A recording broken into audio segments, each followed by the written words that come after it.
పాకిస్తాన్లో దీపావళి జరుగుతోంది. నరకాసుర వధ.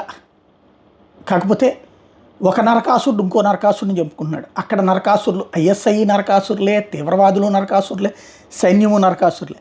ఒక నరకాసురులు ఇంకొకళ్ళని అంతం చూస్తున్నారు. ఒక నరకాసురుని పుట్టించింది ఇంకొక నరకాసురు.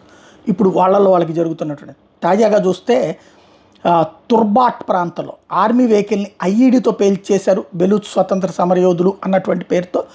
నిన్న అదే సందర్భంలో అంటే మొన్నేమో ఇస్లామాబాద్లో పేలినటువంటి సంఘటనలు ఒక ఎత్తు, బెలూచ్లో మొన్న జరిగినటువంటి ఇన్సిడెంట్ ఒక ఎత్తు, అట్లాగే నిన్న తుర్బాట్ ప్రాంతంలో ఆర్మీ వెహికల్ని ఐఈడితో పేల్చేసింది మరొక ఎత్తు. తాజాగా చూసుకుంటే అదే బెలూచ్లో అంటే నిన్న ఇంకొక ఇన్సిడెంట్, హఫీజ్ సయీద్కి సంబంధించినటువంటి అనుచరుడు అబూ ఖతల్ లేపేయడం, హఫీజ్ సయీద్ కూడా తీవ్రంగా గాయపడటం. దాంతోపాటుగా తాజాగా పాకిస్తాన్లో బెలూచ్ ఇన్సర్జెంట్స్ 90 మందిని చంపామని ప్రకటించుకోవడం, వరుసపెట్టి పాకిస్తాన్లో విధ్వంసాలు జరుగుతున్నాయి. పాకిస్తాన్ తను ఏ విధ్వంసంతో పుట్టి పెరిగిందో అదే విధ్వంసం ఇప్పుడు వాళ్ళని దెబ్బతీస్తోంది.